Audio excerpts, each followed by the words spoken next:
once I started to just do the initial consultation and I would kind of evaluate just what they were telling me about their lives, I'd be like, okay, so like, how are you sleeping? Like, what do you do in the morning? Like, are you fasting? Are you exercising? Just asking all these questions, right?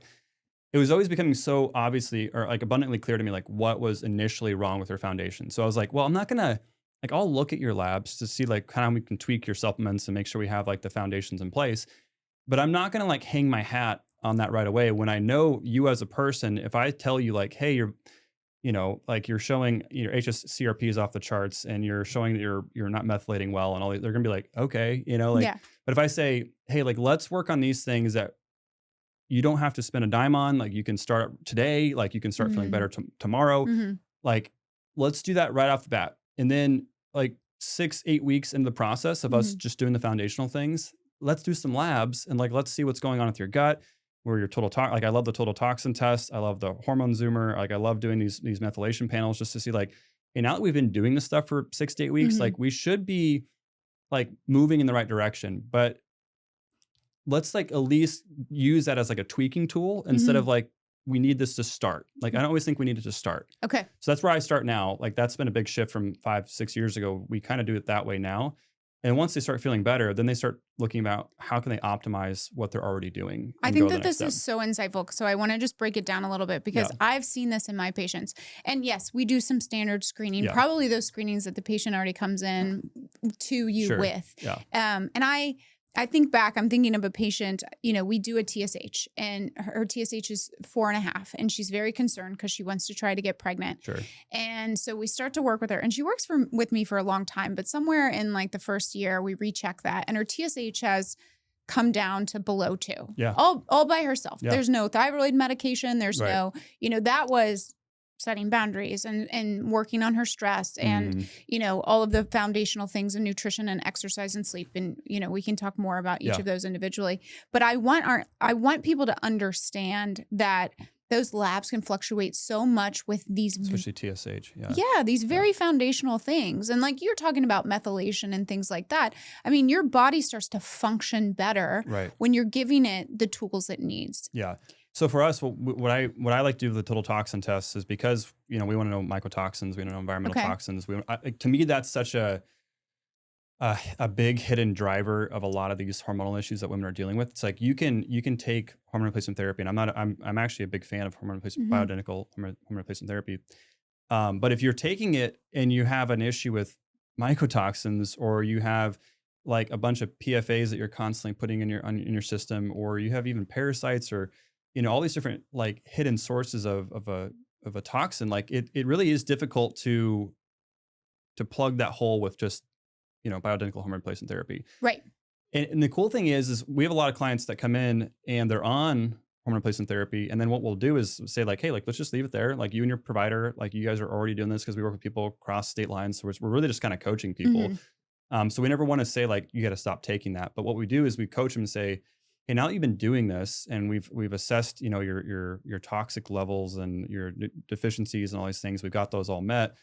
Now go back and like show, this hormonal panel to your doctor who prescribed this and like say like, hey, what do you think I should do now? Like, should I lower it? Should I raise it? Like, can I optimize it?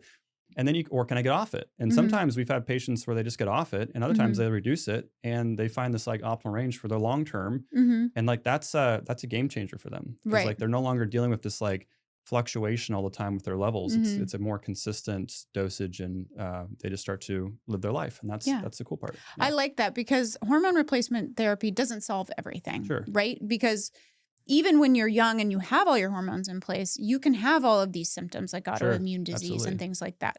So having those foundational things in place, talk to me about those. What does that look like? How do you counsel your patients? Yeah. I mean, everything from circadian rhythm to nutrition. How do you go about that?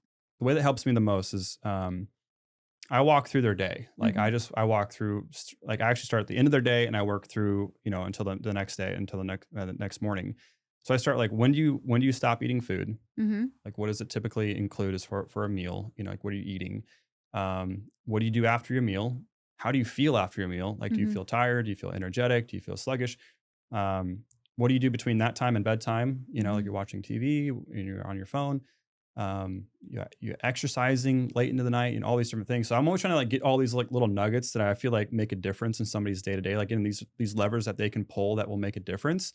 Because again, if I just say, hey, like take these supplements and, you know, try to eat an anti-inflammatory diet, they're like, okay, like what does that mean? You know? And so if I say, hey, you know, when you eat at 8:30 and then you exercise and then you try to go to bed at 10:30, 11, like, and you're having a hard time falling asleep or staying asleep, like this is why. And if you change this and like eat earlier and, you know, all those things, like you'll actually sleep better. And if you have an alarm clock for your bedtime, instead of just like falling asleep randomly and then having an alarm clock for when you wake up, like you're going to wake up feeling more energetic. You're going to have better circadian rhythm. Your insulin's going to be more sensitive. You're going to have better time losing weight. Like all these things, like it just gives me an opportunity to kind of coach them specifically on what they're doing or not doing. So I think I spend probably the majority of my consultation just asking those questions, because I've seen it happen so many times to where I know that if they fix circadian rhythm, if they have a natural intermittent fasting within their day, they eat with the sun, they wake up and they, you know, they're hydrating well, they're not drinking coffee, like they're eating breakfast, they're not skipping breakfast like that. I'm a huge fan of actually eating a meal when you first wake up. Okay. I think a lot of women think they're supposed to be fasting, or they'll put like, this happens all the time. It's like, what do you eat for breakfast? Well, I fast in the morning. Okay. Well, what do you first consume? Well, I have coffee. Okay. Well, what do you put in your coffee? Well, some creamer. Right. It's like, well, when you're you not have, fasting when anymore. you have that 6:30, it's like, well, you're not fasting. So it's like, there's things like that. And it's not to say that, you know, they're being, I mean, it is foolish, but it's like, if it's an ignorance issue again, right? It's like, they don't know. They don't know. Or they just consume something like that. And then they'll have like a protein powder in their coffee. And I'm like, you know, we didn't have blenders until like 50 years ago. Right. Like our mouth is a blender, you know, like we're supposed to be chewing so we can secrete these digestive enzymes. So our body knows it's time to start eating. Yeah. But if you're blending up your food, putting collagen or protein in your coffee and like, that's your breakfast. Yeah. I'm just not a fan of that. Like, I think it does no good for anybody, especially women who are having fluctuations of progesterone. So those are like the questions I ask, and I get very, very basic and tactical with them just to kind of make sure I know exactly what their day looks like. And then, again, that I know, like, I know what I'm dealing with and what challenges they're facing. And it just kind of makes the whole picture more clear for me.